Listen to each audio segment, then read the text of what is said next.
and welcome to our podcast, The Ups and Downs of a Small Business Owner, where we hope to show you exactly what it's like to grow a business.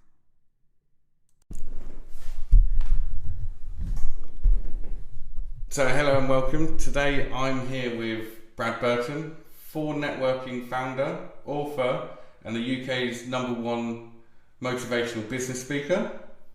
David. Is that everything? I think so, mate. I think so. But it depends which version of me you want, but listen, that's a good intro. Thank you so much. So I first heard of you at ZeroCon, and I was with one of my friends, Dan Cockerton.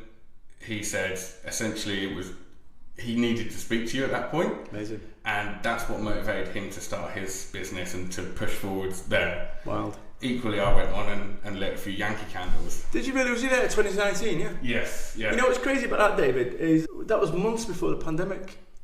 And you think about how profound what I said, which is, say yes, but the holiday, yes, light the candle, yes, pad alert, life's too short for cheap home brand spreads. None of us know the day. None of us know what's going to be around the next corner, and I think that was quite prophetic. Profound and prophetic, yeah. That whole presentation, and it was for me, that was one of those step ups in life. It really was. It was validation, and if anyone's ever seen that presentation or they've seen the last 36 seconds of it, when you see me, getting a round of applause on the biggest stage in the UK, that was validation that the journey that I'd been on, because it's been a tough journey, I'm sure we get to, was kind of, you've done it. You've kind of completed the game. So is that one of the biggest stages that you talked on? Yeah, I mean, I've spoke internationally, but anyone that's ever looked at the Excel, that isn't a 100-foot ceiling, that's a 400-foot ceiling or whatever it is. That's a big old place, that's an arena, that's a Beyonce stage. So yes, no question about that. And what was interesting about that, and most people won't know this, but I was angling to get on that ZeroCon stage probably the 3 years prior to that, and I'm glad I didn't. Because, this is what happens in life and in business. We want to get to the next stage, want to get to the next step. And actually, you should never be in a hurry to lose, because if I would have died on that zero stage, that would have been the end of my career, I think. Well, that also brings me on to one of the questions, actually. So, I've watched a video, I think you put it on LinkedIn recently, of when you were first starting out. Yeah. And compared to what you were at ZeroCon, sure. Like full of energy, full of confidence, I guess. Of course. And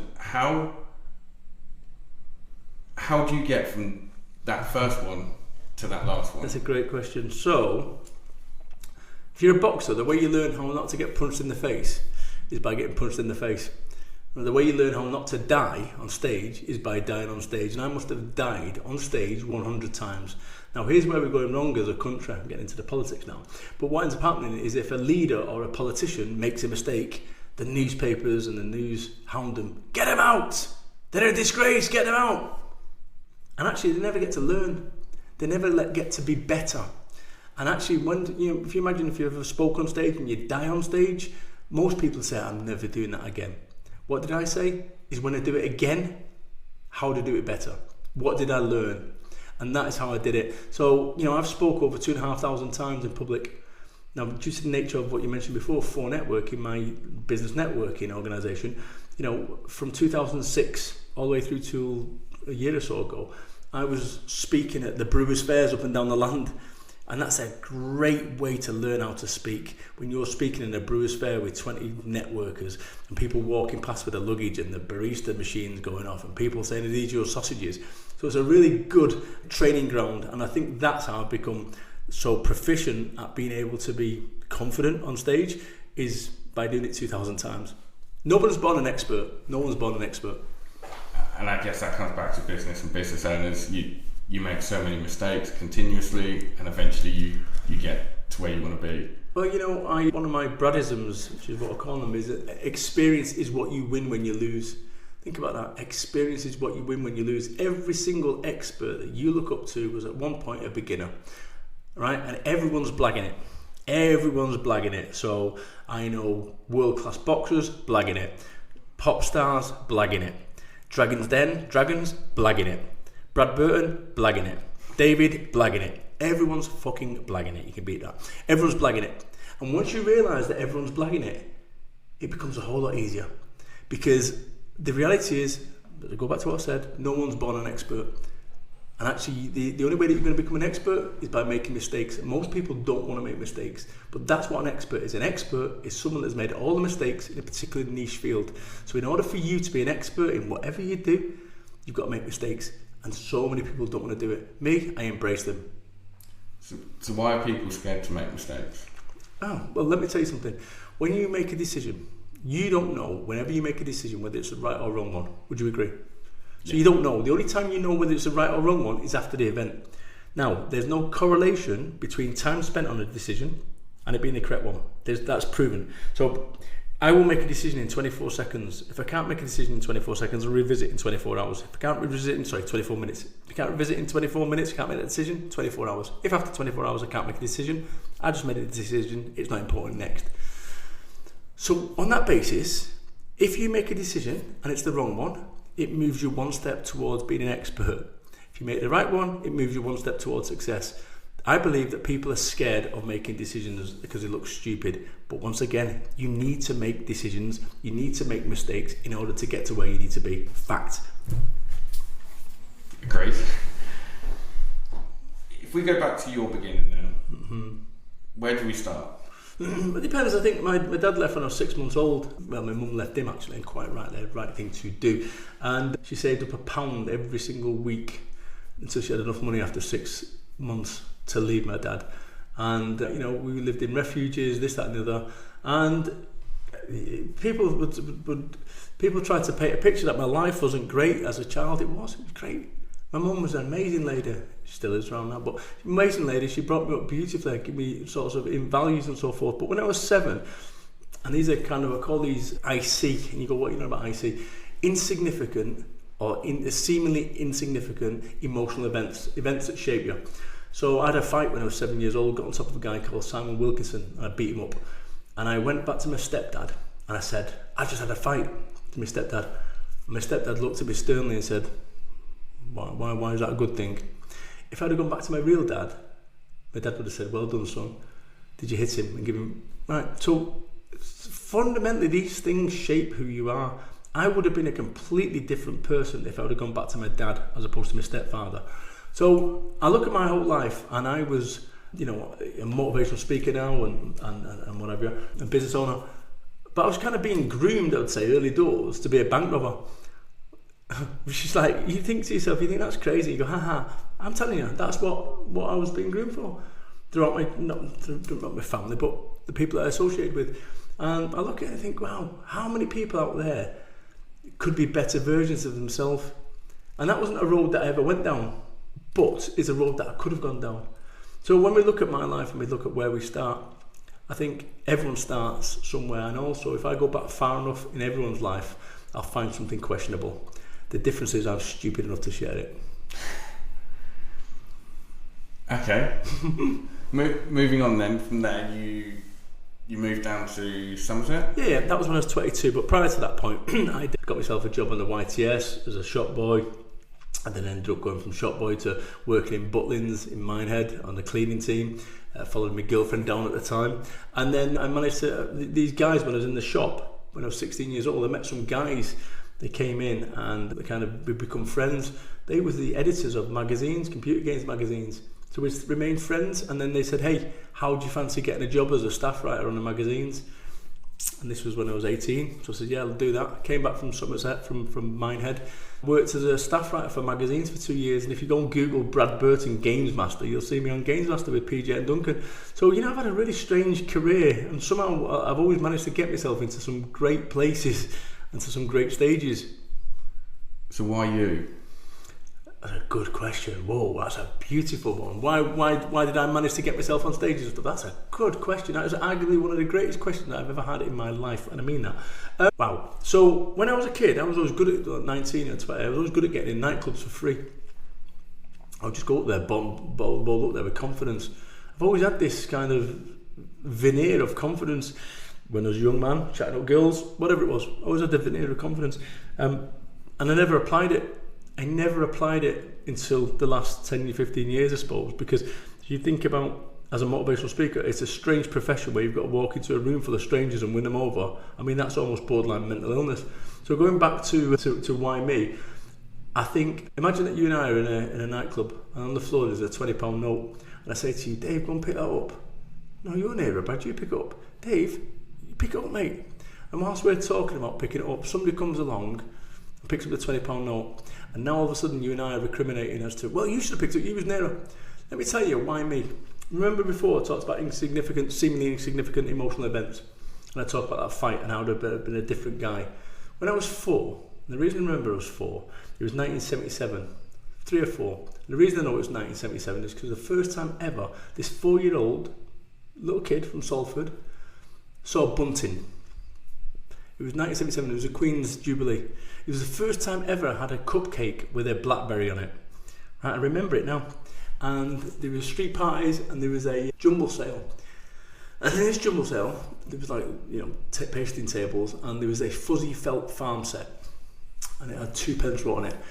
I had ordered a fuzzy felt farm set as a 4-year-old, 2 pence in my hand, and I waited to be served. Whilst I'm waiting to be served, an old lady came up with a headscarf on. She grabbed the fuzzy felt, paid the woman 2 pence, and pissed off. And I think that shaped me as an individual. To go, you know what, move fast. I'm going to tell you about another thing that I learned about myself, because I've done a lot of internal work to work out who and what I am. When I was 9 years old, back in the good old days, when as a 9-year-old you'd get on the bus on your own, travel for 4 miles, no mobile phones. Welcome to 1981-82. And I went to the travelling fair with my friend Jimmy Green, and we're on the travelling fair, and we've been on the horses and this, that and the other. For me to get home, it's now 4 pence, right? The good old days. 4 pence on the bus. So I've got 4 pence remaining, but I want to go on the waltzers again and I want to have a hot dog. So I'm now 8-year-old, 9-year-old logic thinking, what can I do? How can I do this? I know. I'll go on the fruit machine. So I put 2 pence in the fruit machine. Boom, boom, boom, nothing. My final 2 pence. Puts it in. 7, 7, 7. 20 pence jackpot. Goes on the waltzers, buys a hot dog, has a can of Coke, gets a bus home. I think intrinsically what that's done, it's shaped me as an individual to think, move fast, you're lucky. So all these things, and this is innocuous connections, I track these when I work with people. This is what I do. I track how and what they've become and why they've become the person they are. And these seemingly innocuous events shape who we are. So if I would have gone back to my dad, I might become violent. That's the reality of it. If I would have bought the fuzzy felt, I might have not moved fast. If I'd lost that final 2 pence, I might have deemed myself unlucky. So therefore, I wouldn't have made the decisions. So this stuff shapes you, and where we end up in our life is a direct result of our decisions. It would be lovely to be, blaming being locked in the coal shed by my dad when I was 7 as to the reason why I'm a fuck up. It's nothing to do with that. It's down to your decisions, and this is what people need to understand. And anyone listening to this right now needs to understand. Stop blaming other people for where you are in your life, and ask yourself this question: do you understand how you got to where you are? Because right now we're sitting in a most amazing, anyone who's ever been here is a most amazing utopia of it. Like, genuinely, it's beautiful. The decisions that you made have brought you here today. Because you'd have had people when you started out on this journey that people said, oh, you don't want to do that. Oh, go and get a proper job, at least you know where you stand. Yeah, the economic climate right now, you don't know what's around the corner. There'd have been people talking you out of it, but what you've got to do, you've got to turn down the volume on those individuals, and you've got to turn up the volume on your self-belief. When I started my business off, all I ever had was misguided self-belief. Misguided, no qualifications, 25 grand in debt, been addicted to drugs twice. I got shot at when I was 21, done 4 years on benefits, delivered pizza at 31, and yet somewhere along the way I started a business off with a wife that was crying telling me not to.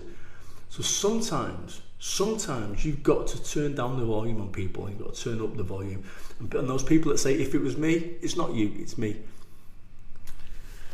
And those that say, if it was me, are still where they were originally. Yeah, well, I go back down to it. My friends from Salford right now, what are you doing starting that business off, Brad? And actually they're still exactly where I left them. I didn't leave them there, they left themselves there. Was that the dream, to start a business? The dreams have always changed. When I was a kid, what I wanted to be is I wanted to be a car salesman. And you go, well, where did that dream come from? I'll tell you where it came from. 1980, 7 years old, me and Jimmy Green again. there was an advertising campaign on television that said, come into a Ford dealership and get your brochure for the new Ford Sierra. And me and Jimmy Green went down to the Ford dealership and put our best poshest voices to the dealership. Hello, my good man. Could we have one of these brochures, please? And they give us a brochure. And I remember seeing the salesman there with the suits on and the flashy cars all polished. And that was like, whoa. And that was my aspirations and dreams. And dreams and aspirations change. You know, I started my business off to change when I was delivering pizzas. I promised my boy, baby Ben, who was probably 3 or 4 months old then, that I would take him to Disney. I'm on £5.80 cash in hand. Sorry, all taxes were paid. I was delivering pizzas at 31 years old, and you know, I said to baby Ben, I'm going to take him to Disney World, and people were like, yeah, you're never going to do that. And I did it. I've done it 13 times. I took him to a once-in-a-lifetime holiday 13 times, and that was because for the first time ever, it wasn't about me. If it was about me, it'd be me smoking bongs all weekend, but it was about them. And for the first time ever in my life, it wasn't about me. My kid came along and it changed everything. So, you know, my dream was to create a life for them, and I did that. And then I got to a point where, you know, at my height, year 5, I think, of my network, 4 networking. I started 4 networking off back in 2006. Nobody gave me a chance. That was a closed shop. You've got BNI, you've got the Chamber, you've got FSB and all that. If I'd have listened to those people, they'd have been right, but I didn't. Because I could see an opportunity, I could see a gap that nobody else had saw, and I couldn't believe that nobody else could see this. And when I get tuned into a business, I almost go feral. It's probably the best way to describe it. Like a werewolf. I am unmoving. Nobody can take me off my dream and my vision. Nobody can move me off it. I'm locked in. And that's what happened with 4 Networking. I looked at the logo, and I remember my hopes, aspirations and dreams being loaded into this logo. And if it had failed, you think, oh yeah, all right, not bad. But I didn't. I succeeded, and I grew 12 groups first year, 11 groups first year, 24 second year, 56, 120, 200, 320 groups across the UK. The only joined up network in the UK. Now, I'm not involved in 4 Networking. The pandemic came along, and you know, I can't remember the specific figure, but 1.6 or 1.8, I can't even remember, 1.8 million, whatever. You know, Boris Johnson, March the 20th, please stay at home. Guess what? Boom, gone. So my entire business collapsed overnight. When you're running networking groups, 500 every single month, up and down the brewers' fairs of the land, and brewers' fairs are shut, and your members, it's a bit like running an ice cream factory, and all of a sudden somebody switches your fridges off, and now after 2 days of that, or 5 days, now what you're doing, you're now in the business not of selling ice cream, you're now in the business of buying mops that you don't want, and having to mop up frigging ice cream on rent that you don't want to pay for it. Yeah, so it was a mess. But what's interesting about that is that I've come out the other end of it, and I always ask this question. If I think about the worst day of my life, January the 2nd, 1995, 2 bullets went through my window, bang bang, caused me to move away from Salford, my home, 21 years, to Somerset. And I moved to Somerset by grabbing a pin on a map, closing my eyes, dink. That's mad. That is absolutely crazy. A half a centimetre one way would have been a completely different place. So you look at this, is that I'm sat here now with you, 18 years on, however it is, 18 to 28 years on, 28 years on, is that right? 95, 5, doing math, 28 years on, Christ, based on a pin. My entire life, and that just shows you the innocuousness of these things. But here's the thing, I look at my business and, you know, let's say it's 1.8 mil or whatever it was, it's gone. And this is what kind of woke me up about life and woke me up about business. Because if my business would have been a £10 million business or a £100 million business, it would have still gone. It would have still gone. That shows that, you know, yeah, but what you need to do vertical markets and this, that and the other. It's all bollocks. You know, I'm a council estate kid who lived above a chippy and a masonette. You know, I had a BMW i8. I've travelled the world. I've got a speaking career at the highest level. I've done okay. And if all I ever achieved was this, I'm good with that. I had some fucking idiot on social media say I've got self-limiting beliefs. I've written 4 books. I've got no qualifications. I run a team of 800. I speak at the highest level. And that's not enough. And that's the problem that people have got right now in this world, is that enough's never enough. It's always, you get a 40-inch television and now you want 60. then you get an 80, then you want 100, now you want a 100-inch curve, then now that's not enough, now you've got to have a home cinema, and then what you've got to do, you've got to have speakers. Stop. We're addicted to comfort. And the problem is that you can't always have comfort. You've got to have discomfort, and people aren't geared up for discomfort. My biggest point is I like to make myself comfortably uncomfortable. Beautiful. That's what I go for. So when I get comfortable, I get bored. Amazing. I can't focus. I can't work. I'm probably a pain here because I'm not focused. There's nothing there. There's no excitement. I get it. So I have to then push myself out of my comfort zone. What I would say is I was the same, but I was addicted to the fight. I used to love rescuing cats up trees. I used to love, metaphorically speaking, I used to love having a fight. Somebody wants to come at me, boom, let's do this. It was thrilling, it was exciting. Until, of course, you've got a pandemic, and now you've got thrilling and exciting times 100, and now it's not fun. So when you're addicted to that, the drama or the excitement of difficulty or uncomfortableness, which I loved it. And then actually, maybe as I'm getting older, I'm 50-year-old now, and all the younger, but 50-year-old, and actually, you know what I'm addicted to? Contentment. So that fight, I'm a bruiser, that's what I'm known as, nobody fucks with me, right? But I don't want to be that guy anymore. What I want to be is I want to be the guy who's nice and content and chilled and relaxed. So would you say you've completed what you wanted to complete? Yeah. And you've achieved what you wanted to achieve? More than I ever could even dream of. So have you got any, where do you see yourself going then? Yeah. So, you know, this is the thing, just doing what I'm doing, and this counterintuitive. Surely you're supposed to be taking massive action, and surely, Mr. Burton, what you've got to do is go for bigger goals, and you've got to have goals that scare you. I have done it. It's like, I'm a gamer, you're a gamer, right? So I'll do a little secret, right? Once you've completed the game, you can go and get the DLC, the download content, but you completed the game. It's now time to play a different game, and my different game right now, sorry to break it to you people, is a bonsai tree and Lego.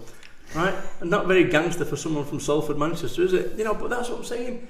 But what we need to do in our lives is allow ourselves to have our lives and do what you want to do for your life, not what the smart guy in the shiny suit tells you, or what the guy who says, you know, gets out with a cat backwards out of a Lamborghini and tells you the secrets that you'll learn 10,000 dropshipping. It's all bullshit.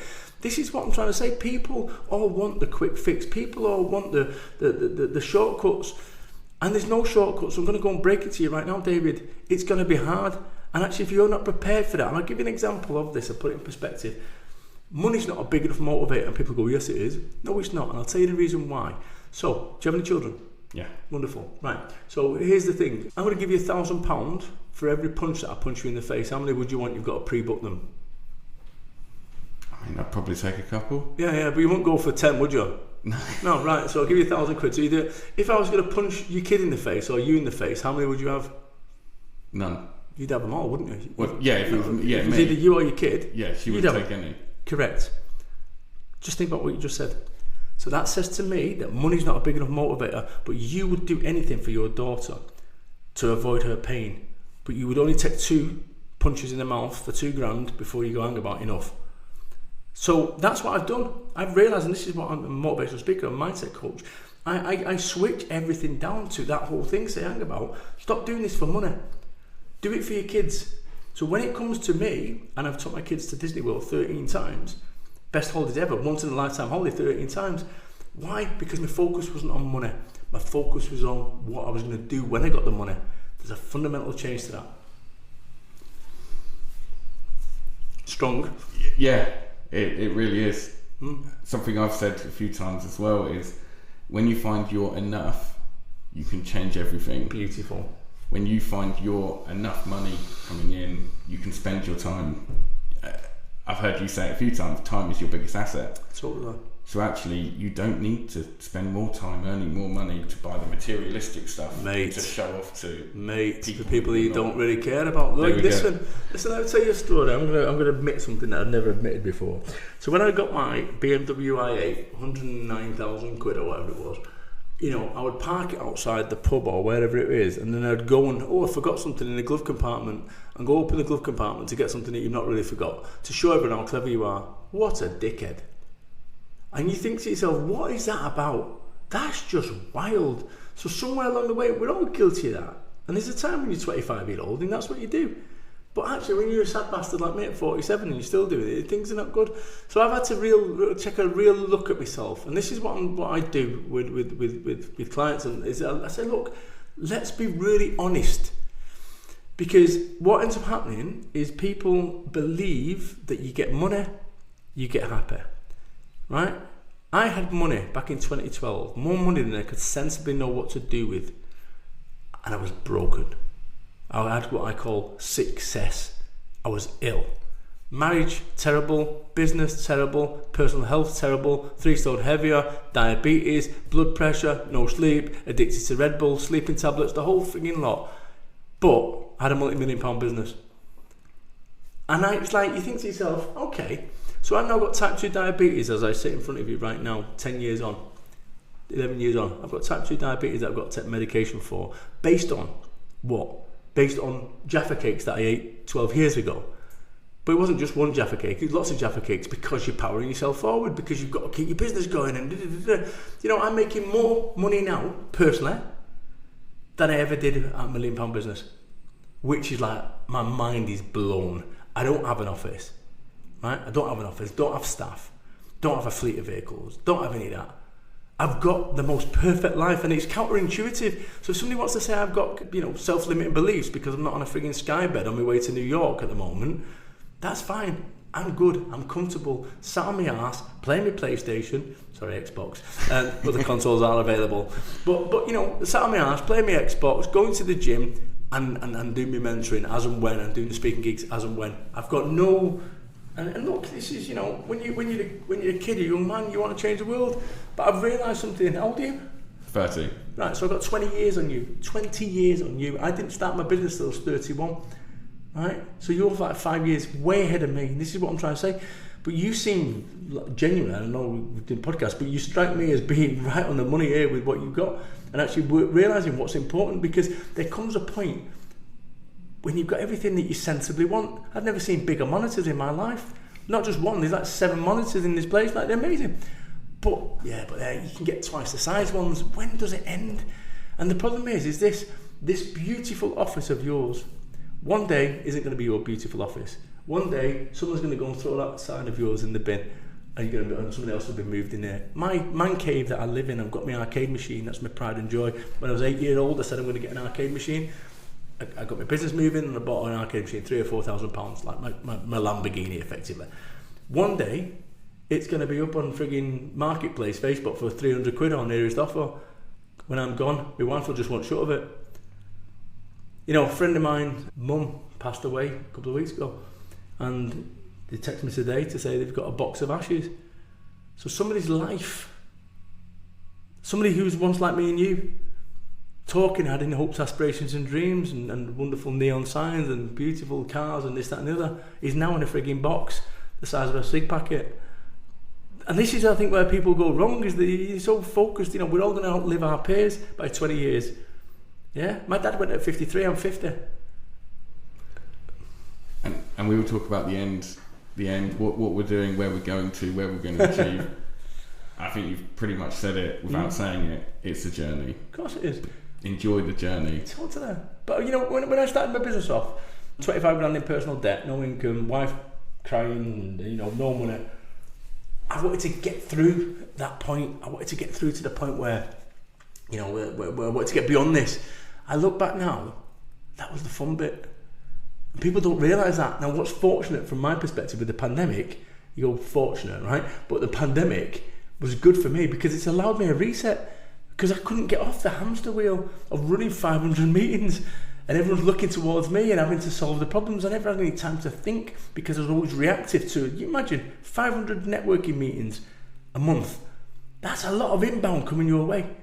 So I never had any chance to think. So what it's done is give me a great reset. It's given me an opportunity to go, did I really want to go and start off get networking again? Or did I want to do what I do at the moment, which is mentor and speak globally, which is what I do. You mentioned your wife there. Uh-huh. When you're at that point, COVID's hit, things have hit rock bottom. What's she doing? What's she saying to you? Oh, she's frantic. Absolutely. My wife's a perpetual worrier, right? So she's completely on the opposite squadron of me. She is if it was me, I wouldn't do that. My wife didn't want me to start this business off. She's delighted now I have because it's changed. But so she was frantic, and that's very difficult when if you imagine being a sniper and you've got a shot and you've got a clear shot and you're just about to take the shot, and then all of a sudden your spotter goes, "Don't do it," right? And it was that, and it was very difficult along the way because I had my wife, supportive as she is, speech marks. She was frantic, she was worried, and actually what I said to her at the time was, tell me, in these 17 years I've been running a business, whatever it was, so tell me one bill that I've not paid. So tell me one bill that I've not paid, I'll wait. And she couldn't. I said, well, why am I not going to pay these bills now?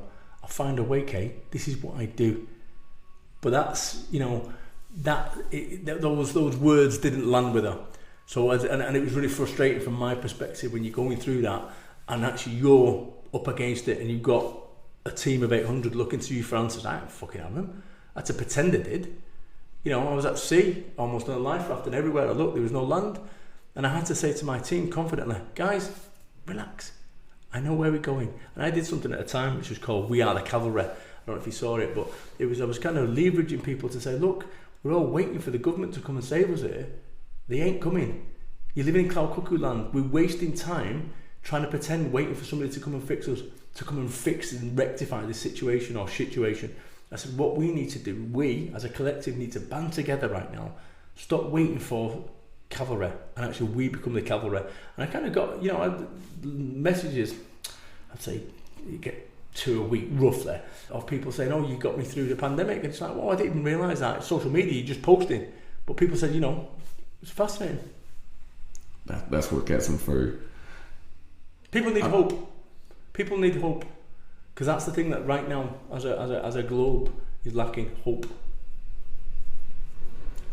Definitely. Definitely. I'm going to come back to your wife again, though. Please. Did you ever speak about where everything, or did you keep things? Because I think it's very hard to be completely open, even with somebody as close as that. That's a man who's talking about his own self there, isn't it? Yeah. No. No point. No point. There's no point in telling her, that you've got a shit popping off right now because you can't help. And actually, all you're doing is adding additional worry, and that's quite difficult as a man. I'm going to share something that I've never shared in a podcast before. There was 4 seconds during the pandemic where I wanted to kill myself. 4 seconds. It came up in my brain. 4 seconds. Boom. Go and kill yourself. It's the right thing to do.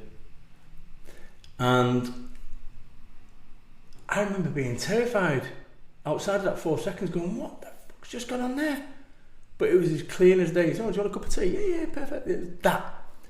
And I was like, whoa. And it was 4 seconds, literally 4 seconds. But I thought to myself, I'm a smart guy. So there's a couple of things going on there to unpack it. If that was a permanent fixture, I can see how people off themselves. Yeah, if that was a permanent fixture, sat there all day long, not 4 seconds, but 40 days or whatever, I can absolutely understand it.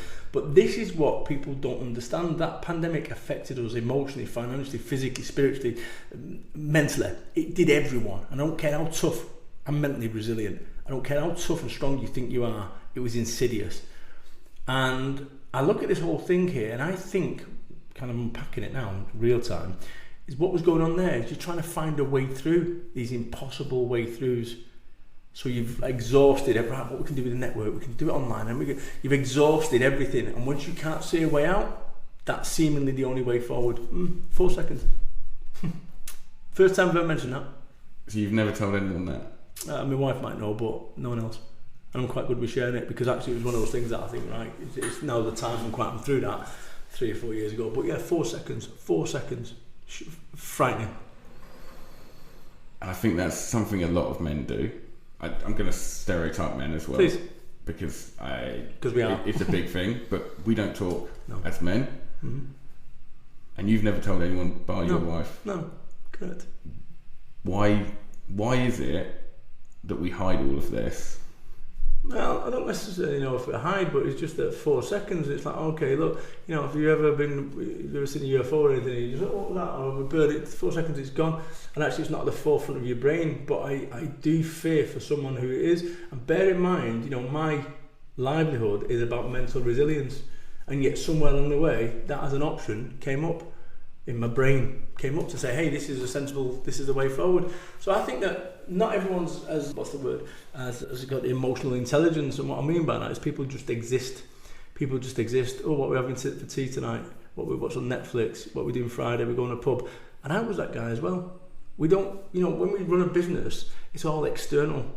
Get a new car, nobody does the internal work. And that's where I'm at. I've got no degree in psychology. But anyone who's got a degree in psychology has just had it made up by somebody with a degree in psychology. Everyone's just making it up. So, I call myself the UK's #1 motivational business speaker. And people say, well, how did you become the UK's #1 motivational business speaker? I just made a fucking website and said I'm the UK's #1 motivational business speaker. You don't need to wait for permission. And this is the thing, waiting for government to give us permission, waiting for somebody to give us permission to start a business, or somebody can stop. What you need to do is give yourself permission. So going back to the original point you make, like a politician answering that, is that I think that it is a difficult conversation. Not that it's difficult for me, because it's not. But there was no. I think when I'm in the cut and thrust of the pandemic, people are looking towards me for leadership. So that would be devastating. People seeing me as a strong guy, to then go and say, guess what? How does that help? So actually, I was in a strong position to be able to kind of navigate through that. But yeah, 4 seconds, crackers. Heavy, isn't it? Yeah, very heavy. Yeah, because you wouldn't expect that with me. I don't think anyone. I've just wrote it 4 seconds. I'm going to write a blog about that. I'm going to go loud with that tomorrow. But yeah, you wouldn't think that, would you? You just wouldn't. And this is what I'm trying to say. You can't run from your head. And this is, there's two versions of me. There's two versions of you. There's a good version and there's a not so good version. And actually, what I've kind of tapped into is that better version. There was, back in the day, I reckon I was 51% good, 49% bad. The speech marks bad. And I think over that, my almost personal Brexit, and over the years, I reckon I'm now 5% bad, 95% good. I've trained myself, and we can all be a better version of ourselves, and that's what I kind of drive home to people. What does the best version of you look like? And actually, oh yeah, he does this, goes to the gym, eats correctly, why are you that person? Well, okay, so you've got all these stresses going on. So how do we get rid of these stresses? So by dealing with the stress, then you deal with this. But people don't want to deal with that because it goes back down to comfort. People don't want to go into this area with all the problems and the stresses. And I talk about how I did at Zero, which is, when we moved in that house, a 5-bedroom house, and we wanted a house with a wood burner and a wife. I don't know what a wood burner is, but in each of the corners of the room was a spider. I said, do you want me to get them out? She went, oh, my wife said, I don't mind small spiders. Where do you think the big ones come from, Kerry? So people don't deal with the small spiders in life, and those small spiders become big ones. That kind of leads me on to the next one. We're good at this, aren't we? Absolutely. It's almost like you've got the questions in front of you as well. I didn't see the questions, I told you that. Definitely not. They're kept completely separate. Yeah, absolutely. You've mentioned that you've been depressed a few times. Yeah. How do you come out of that? So how I come out of it now compared to how I used to come out of it, the olden days, go and smoke some fucking weed or take some drugs, and you get this false, everything's good for that duration whilst you're high or you're whatever. Now, I the key to fixing depression is when you realise you're heading towards being depressed, do something about it. Right? It doesn't get any better. So, for instance, I know that if I feel like shit, and I urge my clients to do this, if they feel like shit. Don't force a fix. Yeah, what you need to do, you need to go and do some pull-ups. No, you don't.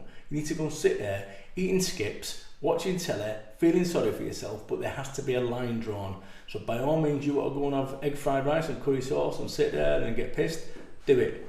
But tomorrow at 9 a.m, you stop doing it. Or tomorrow at 9 p.m, you stop doing it. That's what I do. I draw a line for people. I'll say, yeah, you want to go and do all this? Cool. But we're going to draw a line. When's that line drawn? That means that you fill your boots between now and then and you bum. That's how I deal with it. That's how I deal with it. But I don't let myself get to that point anymore. When I know that I'm not great with me, but I kind of got like a system that I use. I'll show you beyond this. I call it life check sheet, that actually allows me to break down like a computer game. You play a computer game, you play the game, you lack of energy. I've got 15% health, you need to go and get a health pack. Yeah, but my main quest is over here. Yeah, no, I get that. But right now, you ain't going to do your main quest until we get some energy. So how do we get your energy back as a human being? So you and I, we have a fight, play Street Fighter. I'm Ken, you're Ryu. In fact, I'm Ryu, you're Ken. Right? Sorry, yeah. Right, I'm Ryu, you're Ken. You're 100% energy, I'm 100% energy. We both come out there and we've got supreme confidence. You give me a couple of whacks, a hurricane kick, I'm now down to 30% energy. Am I going to fight with the same confidence as I did with 100% energy down to 30? Of course not. So what does that say? It says that energy has a massive impact on how you operate in your days. So where people are getting it all wrong, oh, we need to get the gross profit up, we need to get that. No, you need to get your energy up. Without energy, lack of energy makes cowards of strong men. So energy is absolutely crucial for me in the way that I operate. I do what I call burst working.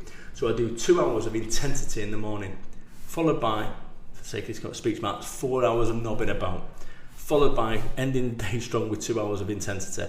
That's 100%. So right now, I'm doing a podcast with you, I'm 100%. If I was at home, I won't be 100%. Be sat there playing games or whatever I'm doing with the kids, right? So I call it burst working. You cannot give 100% of the time. Employers would love you to think that you can. Your staff just work there 8 hours a day and they flat out. Bullshit. And the sooner you can accept that, the sooner you can get the best out of people.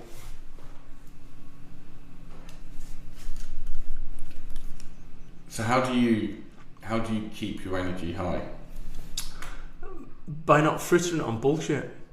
You know, not arguing the toss over knobhead conversations on LinkedIn. Yeah, not wasting it on just shit that doesn't matter. Arguing on Facebook. Let me ask you a question. It's a genuine question. Have you ever won an argument on Facebook? No.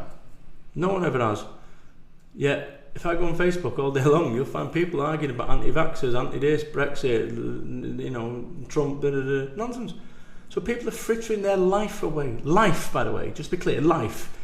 Yeah, life. That one day they're going to have no more life, as in they're going to be in that box that I talked about before, right? And what we're sitting there arguing the toss over America's Top Model or Love Island. So that is how I keep my energy up. I don't waste it and fritter it on bullshit that doesn't matter. I don't know if you know I've got a stalker. Right, no. Oh, not a fun stalker at all. You know, straight away you always get everyone giggling, sniggering. For 3 years I've had a female stalker harassing me, and you know, they're on a run at the moment. Police are going to arrest them this weekend. They've tried arresting them already. So I've had that for 3 years. Thousands of posts about me. And anyone goes and Googles my name or hashtag, you'll find thousands of posts about me. I've killed someone's cat. I put a tracking device on the laptop. I put death threats daily. All this. All made up by someone who's obviously not quite well. Now, when it first started out 3 years ago, you'd have 100 people on there. Oh, chick, I've heard that about Brad Burton. Yeah, it looks like that. Right. Nowadays, 3 years on, no one's responding because people realise that this is... But the default position is man bad, woman good. Guilty until proven innocent. And there's going to be a massive... I've got GB News, Mail Online, and another one I can't remember, Guardian, all wanting to run this story. This is going to be a national story, and you've got to kind of scoop on it before it goes. I'm telling you. And this is the price to pay for success. Going back to how I managed to keep my, energy up, is by giving this no mind. Always ask myself this question whenever I've got any situation I've got to deal with. Have I done everything possible to fix this situation? Yes or no? Yes. In which case, give it up. But what ends up happening? Oh, it's terrible. What's happened? I'm getting other people that keep posting stuff about it. Can you do anything about it? No. What's that worrying achieving? You're frittering your life away and your energy on what? You can't do anything. So why are you wasting your time?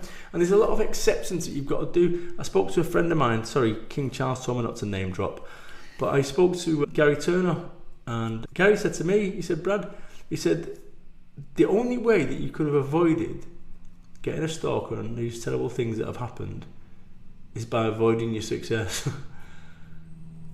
This is the price, the byproduct of success. I'm no celebrity. In my niche, I might be well known, but outside of this, nobody knows who I am, right?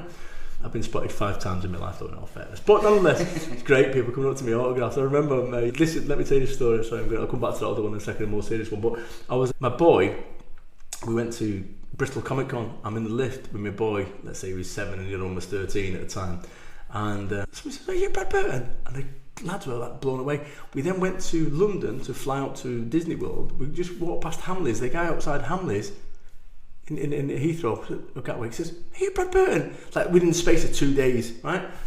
So my boy's mind's blown. We goes early this year, goes to Borrovet's snowboarding with my lad. He's 14 now, and in the hotel that we're in the breakfast room in the morning, "Are you Brad Burton?" Somebody says to me. Then I swear that same day we're on a ski lift, me and my lad, and the woman says to me, "Gosh, are you that motivational speaker?" So yeah, my boy's mind was blown. So I don't know, right? So, but what I'll say to you, and going back to the point, is that this seemingly is the price that you've got to pay. You're always going to find someone that has a problem with you, right? You know, no matter how benign my intent is, and it is genuinely. I'm religious. I don't know if I told you, Bradism, help many, hurt few, live life.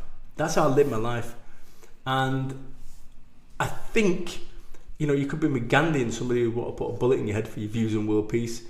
And this is what you need to understand, that sometimes it's not you, there's nothing that you've done whenever you get these things, you know, and you can't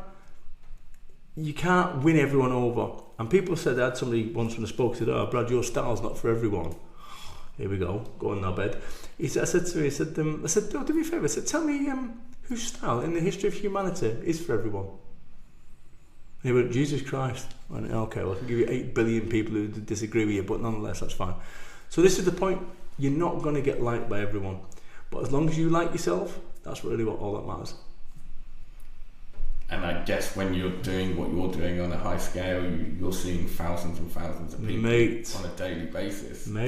So let's extrapolate out. You go and work in an office, 10 people, 1 person won't like you. They don't like your hair, don't like your eye colour, don't like your car, don't like you.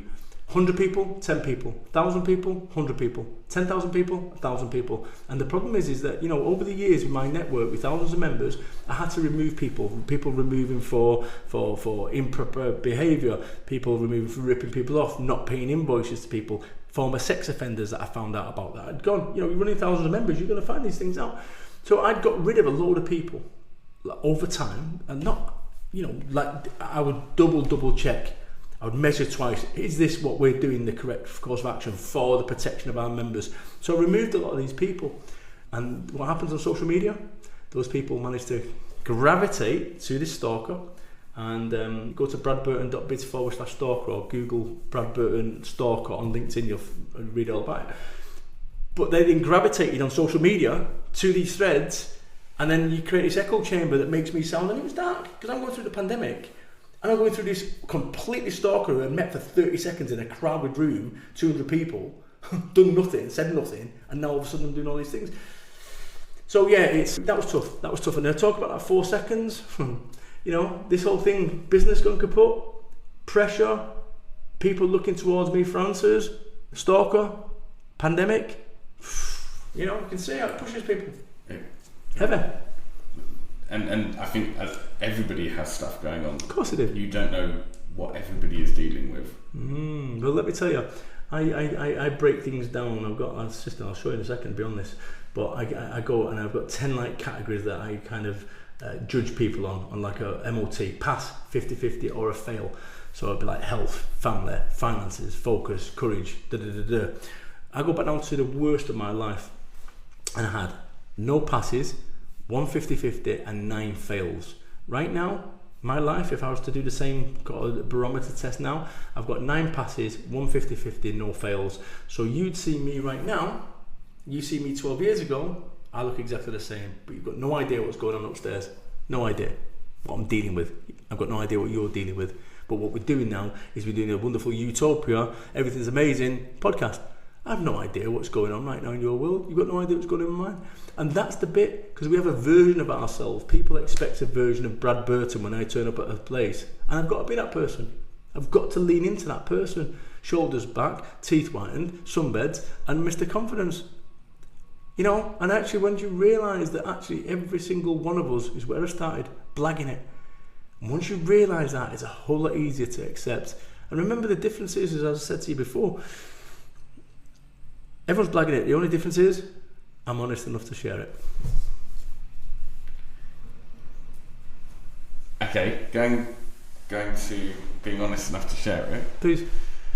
You said at one point you were close to a divorce. Yes. Where were you, business-wise? Yep. Relationship-wise? Yep. Family-wise? Yep.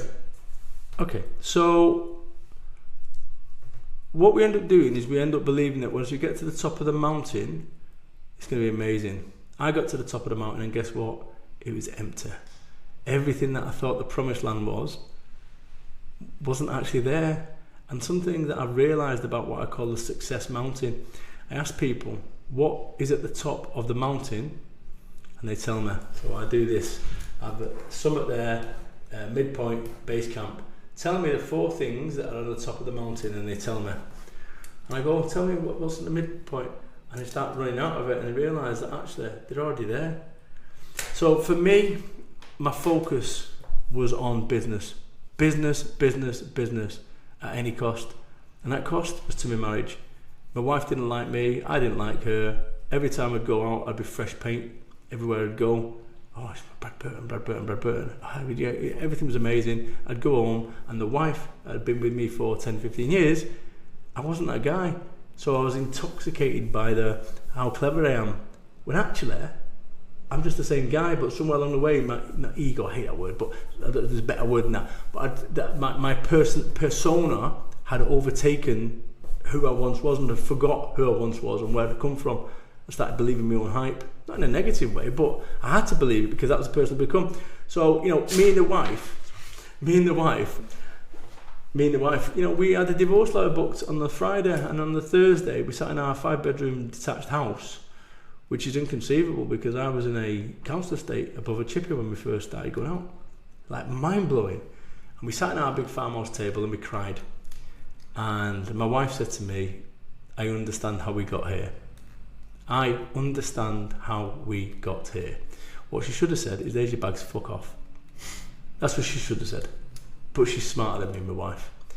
Because actually, if that would have happened, the better version of me, this version, would have gone somewhere else.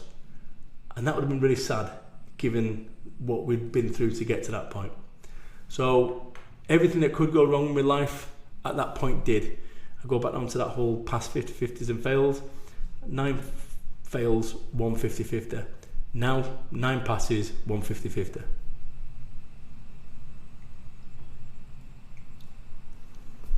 So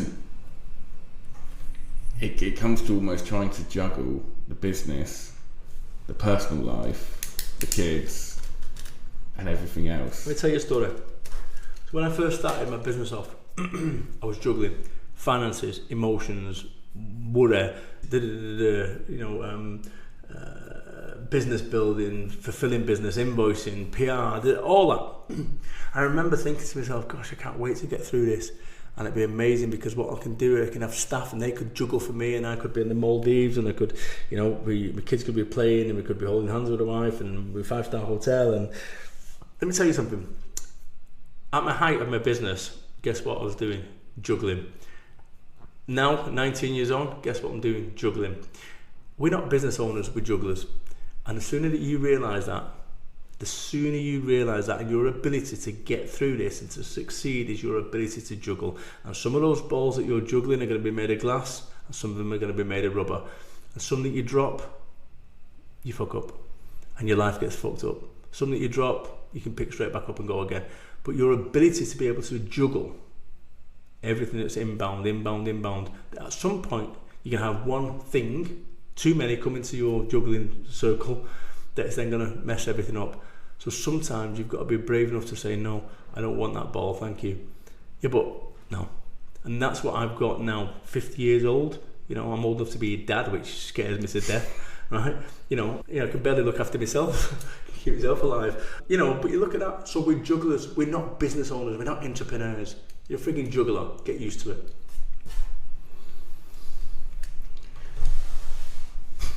Yeah. Again, there's a few times I've been taken for words. So, Yes. if you could go back to the beginning, Yep. I guess the beginning being the beginning of for networking, would you do it again? Yes, but differently. You know, when I realise not everyone's got the same values as you. I'm a man of my word, and we can talk about that. You know, I don't know when you contacted me. When was it? Do you reckon, best guess? It was probably 3 or 4 months ago. Longer than that. 5 or 6 months ago. 5 or 6 months ago. So, do you want to share what happened? Well, yeah. So I got brave actually. I watched someone on LinkedIn, and they said, you know, just reach out to whoever kind of inspires you, whoever motivates you, and things like that. That night, I think you put a post on LinkedIn, or you did something. I then sent you a message and just said, do you want to come on the podcast? What do you think? And I said, yeah, that'd be amazing. Yeah. And you said, oh, it's over in Milton Keynes. I said, not so amazing. I said, because, you know, I'm living over three hours away, so what I'll do is I will contact you the next time I'm in Milton Keynes, and if we can do it, we can do it. And sure enough, I contacted you. And here we are, yeah. But that's the point, and you didn't think I was going to. You thought I was giving you the brush off. But what did I say before we even came on camera? I said, you know, I'm a man of my word. If I say I'm going to go and do something, it's happening. Otherwise, I won't say it. And few people are. I believe that only 8% of people do what they say they're going to do. And that's just the statistic that I give to Pippa, who worked with me for 7 years when she first started. I said that people don't do what they say they're going to do. So the 8% of people, and she went, oh, shut up. You ask Pippa now, she'll tell you that actually she agrees that figure is probably even less than that. So this is it in business. If you want to succeed in life or business, just do what you're going to say you're going to do, or don't say it. When I said I'm going to create the largest joined up business network in the UK, people laughed at me. I did just that. When I said I'm going to go and get my books in Waterstones, people said you can't get your books in Waterstones with a title called Get Off Your Arse, it's offensive. Got it in Waterstones. But you'll never become a motivational speaker at the highest level. Why is that? Well, you look like a drug dealer, right? You know, shaved head tattoos and so forth. I'm not a drug dealer, by the way, anymore. But the point is that somewhere along the way, every step of the way, which is where we started today, people told me I got it wrong. And actually what you've got to have is unwavering, misguided self-belief. And you've got to start talking yourself into things. But it's about important, and I go back to the for networking conversation that you asked me about. Would I start again? Here's what I'll do differently. Recognise that not everyone's got the same values as me. Recognise that you are going to have to make decisions that not everyone agrees with. That's leadership for you. Recognise that there's going to be times when it's tough.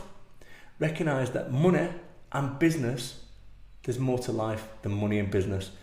And the only time you realise that is when you see somebody lose their life. And I've run a network for 16 years with thousands of members across the UK. Thousands. How many people do you think that, you know, I heard about, oh, we only saw him last week, or he was going to go away, oh, yeah, he's just, you know, hundreds over the years, because I was hyper-connected. So it's really got me more inclined to look towards death. That's the reality of it, because from the minute that you've started listening to this, you're about an hour and 10 minutes closer to death. And it's like, you know, nobody wants to think that. People will be reaching for the stop button now because nobody wants to recognise that. But let me just understand what I'm trying to say to you. You know, there's no course that I'm selling you, or maybe later, but there's no course that I'm selling you. There's no, you know, there's no mastermind. There's no retreat. I'm trying to get you to change your life, and every single decision that you've ever made in your entire life, and every single decision that you've ever made or I've ever made has brought us here together by sheer innocuousness. That I'm on your podcast right now and you're listening to this. This message is for you. It's been sent from divine or whatever, I don't know. This is for you to wake up and do what the fucking you want to do with your life. If you want to go on holiday, do it. You want to start a business, do it. You want to leave your current marriage because it's not working, do it. But whatever you want to do it. Stop waiting for permission. And if you do need permission, I'll give it you. Go and do what you got to do.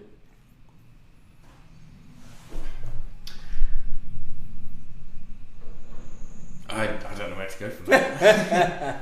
So, yeah, absolutely. I'm off. I'll see you later. Yeah, exactly. Go see your kids, yeah? No, I'm going to come back to Kerry, actually. Yeah, please. You mentioned that. So you're working with her now. Yep. How tough is that to work? Let me tell you what you're really saying here. You've got a situation with your wife, I assume, and it's very similar. Absolutely. So no. We couldn't work together. I genuinely don't think I could. No. And I've asked a lot of questions to a lot of different people. Right. So my parents did work together. Of course. Yeah. And my grandparents did work together, worked perfectly fine. Love that. Didn't ever have a problem. They inseparable until unfortunately my granddad died. Right. My parents worked together, didn't work. So that's where I'm at. So I've veered in and out. Worked together, stopped working. It comes a problem, you know, from a almost boss-wife relationship. In that, in all fairness, when I first met her, I got my first job. She was my girlfriend, and I got her a job as my PA for a big company that I work for. Anyway, so we've still done that. So yeah, it's working at the moment. It might not work, at which point I'll come back.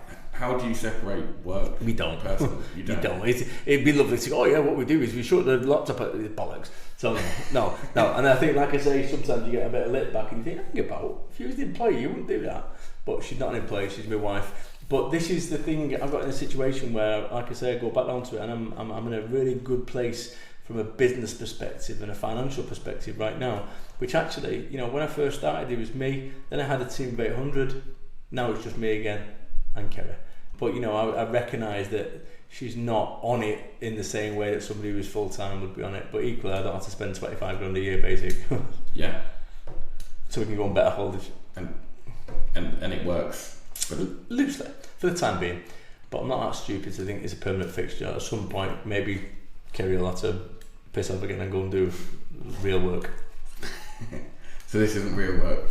I'm joking. But, you know, I think, look, every time that I speak at an event, I'm waiting for SO19, the armed police, to come and flashbang me and get me on the floor ground, because it doesn't make any sense, none of this. You know, the career that I've got, speaking at the highest level, for a guy that's got no qualifications, a guy that's been no speaker training, but maybe, just maybe, that's why it's all worked, because I've not had speaker training, I've not got qualifications, and what I've done is I've learned from every single conversation. Bear in mind, there's no one in the UK that's had more 10-minute one-to-one appointments than me. My networking meetings, we used to have pioneered 3 10-minute appointments in each meeting, so you'd have a chat with 3 individuals for 10 minutes on a one-to-one basis. I did that for 16 years. No one would have had more one-to-ones, so that ability to communicate got better. When I first started, I was like, "Yes, how you doing, Arcade? You all right? Yeah, nice one." That's how I sounded. Right? There's videos of me sounding like that on social media. You go, "Oh, you know, from many years ago." "All right, Arcade? You all right? Yeah, nice one." And what's ended up happening is, over time, I've just got better at communicating. When I first started at my networking, people would say, "Sorry, what did you say?" "I don't know what I said." "Sorry, what was that?" 3 times, then they just smile. I used to have that back in 2006, and that felt dark to me as a human being at 31, that people couldn't understand what I was saying. So I had to learn on the fly. I had to work out what do I have to do. Remember what I said, dying on stage?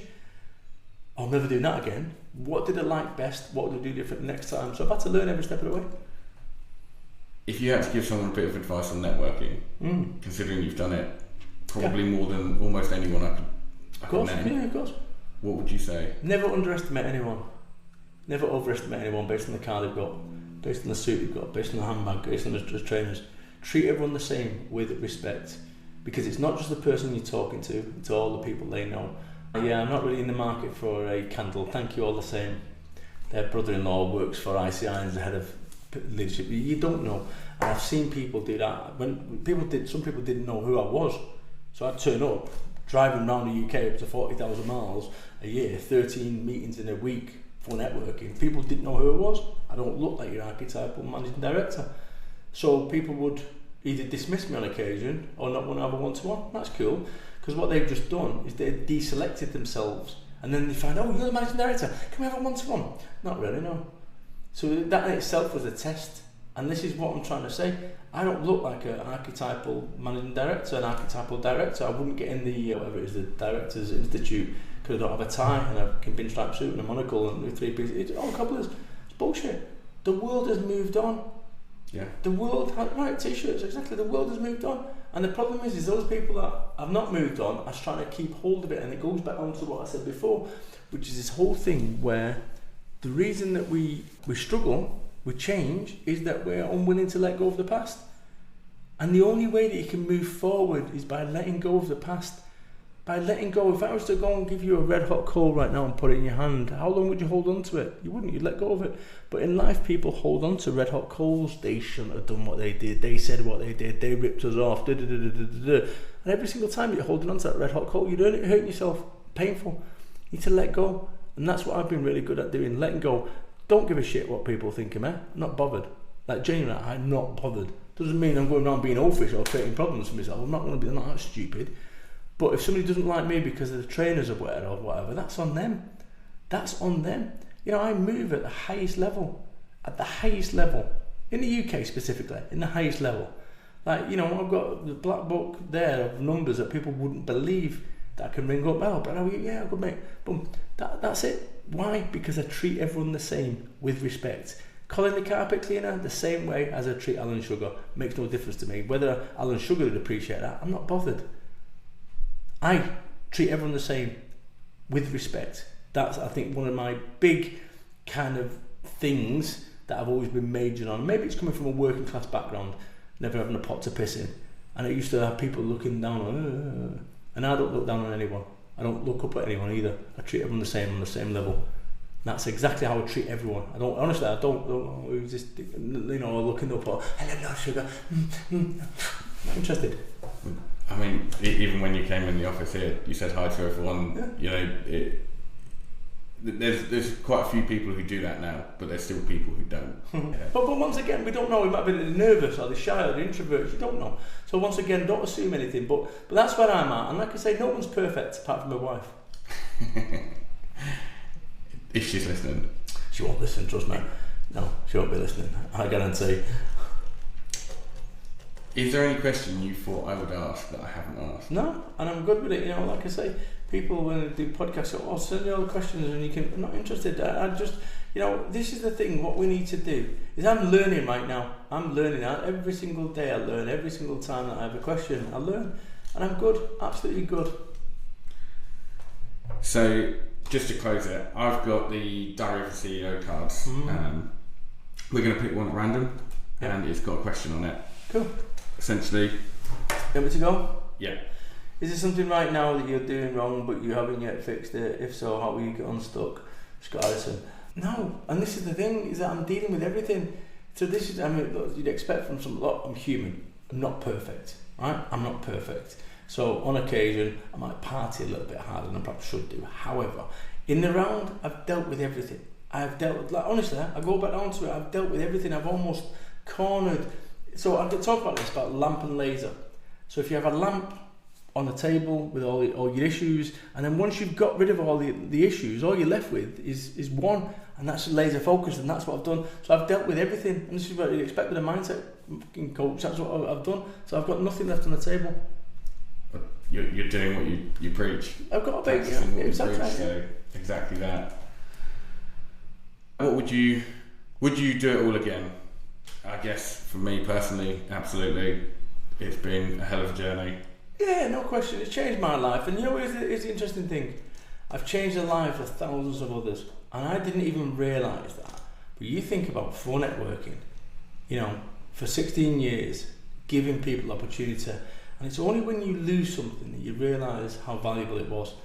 So when we look at for networking, the only network in the land that you could go to Milton Keynes, go to Manchester, go to Cornwall, Scotland as a member, and you could go anywhere and you could network 3 times a day and 5 times a week. And look at that and how progressive it was.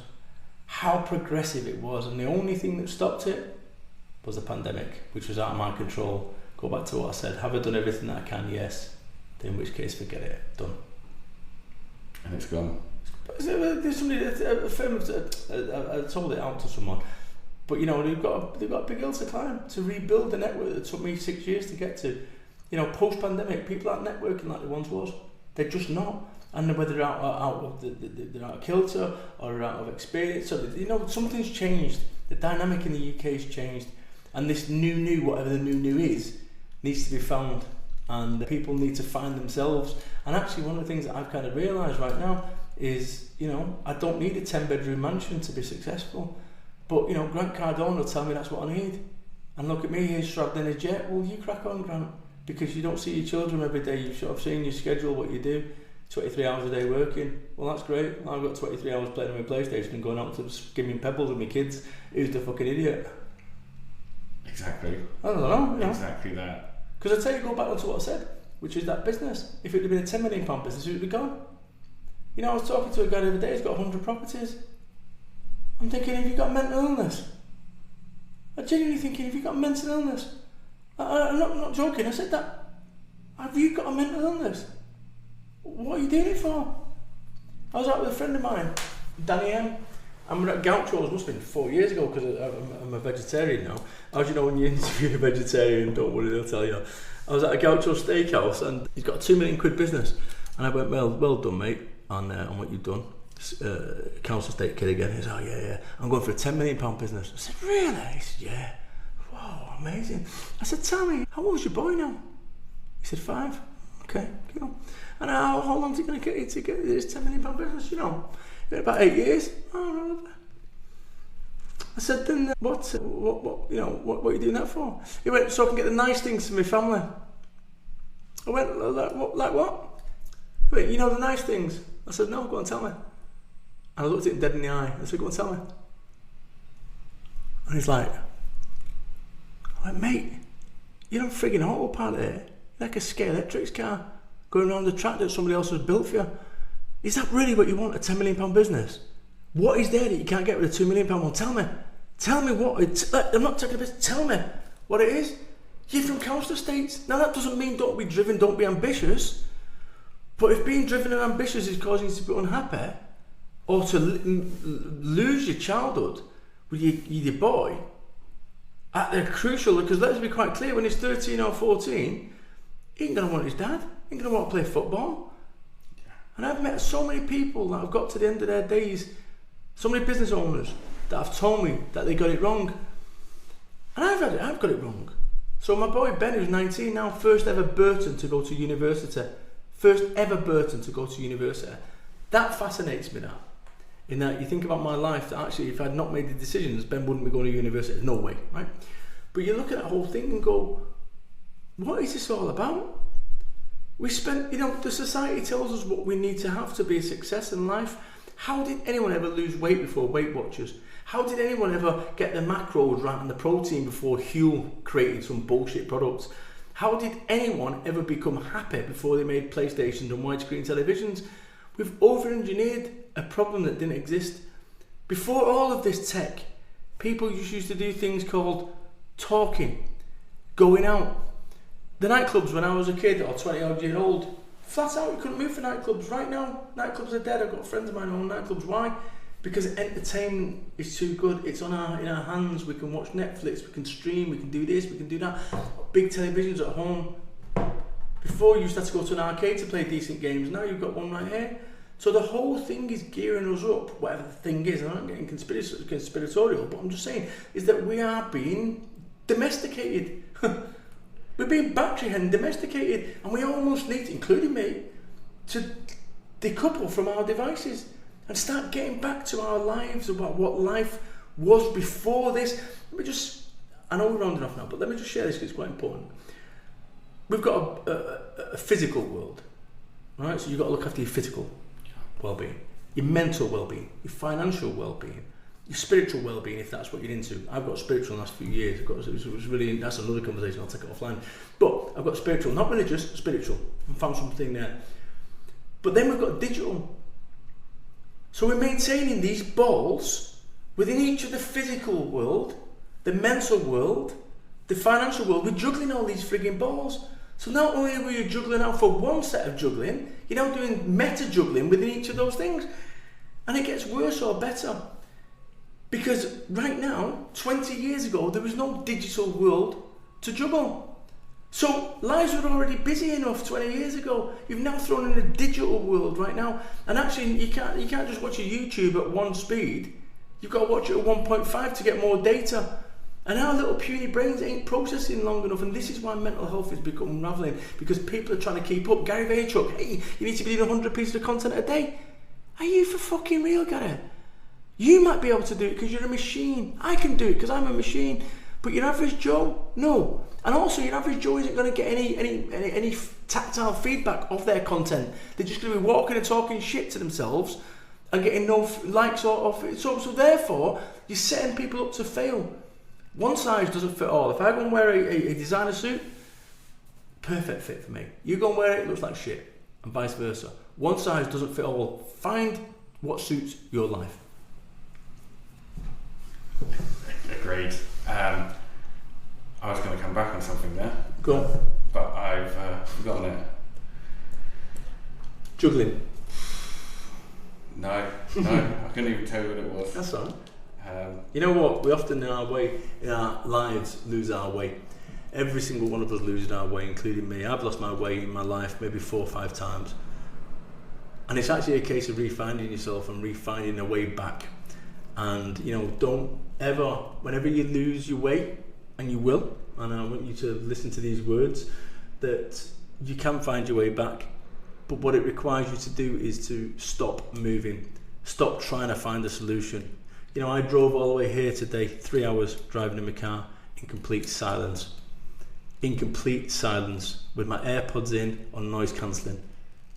No radio, no drum and bass, no hip hop, no rap like it used to be. Silence, allowing me to process all the inbound that I've got and to think. We don't think anymore. We're bored, we don't think. We do stuff. Every moment of our days is stacked up with watching television, posting, LinkedIn, reading, podcasts, work. We don't think anymore. And I think that is one of the biggest areas that anyone can go and change their life right now and find their way back by thinking. And that was it. So you said about digital well-being, yes. Noise, everything that's going on. I looked recently, I was spending 5.5 hours a day on my screen. Screen time. Mate, I'm fucking 14 hours a day and I can show you. And I've 1-4. cut that right down. I think I've kept it under 3 hours going forward. Beautiful, well done you. And that's one of the big things I'm trying to do. Is cut. It's amazing. Yeah, I know, but this is what I'm saying. I'm an addict. I used to be addicted to cocaine, and I'm an addict. And actually, people start sneering about me. Well, listen, you're an addict, fucking digital addict.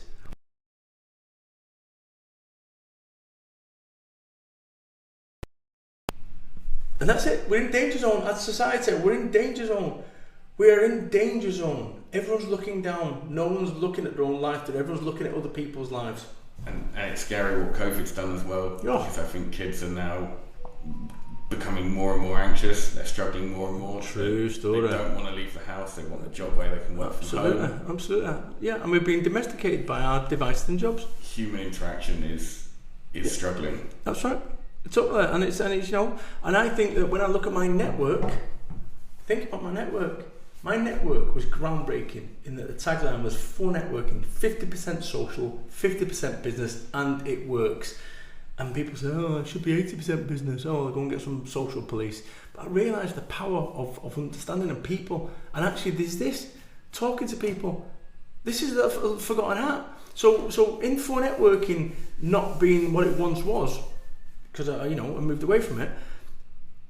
That's indicative of the UK. People aren't talking anymore. People aren't talking, and what's happening is people are confusing online with social. It's not social networking anymore. It's been weaponized. The left don't like the right. Trump versus Biden, anti-vaxxers, vaxxers. These two hardcore 10%, and there's this 80% transsexual, non-sexual, whatever. Right?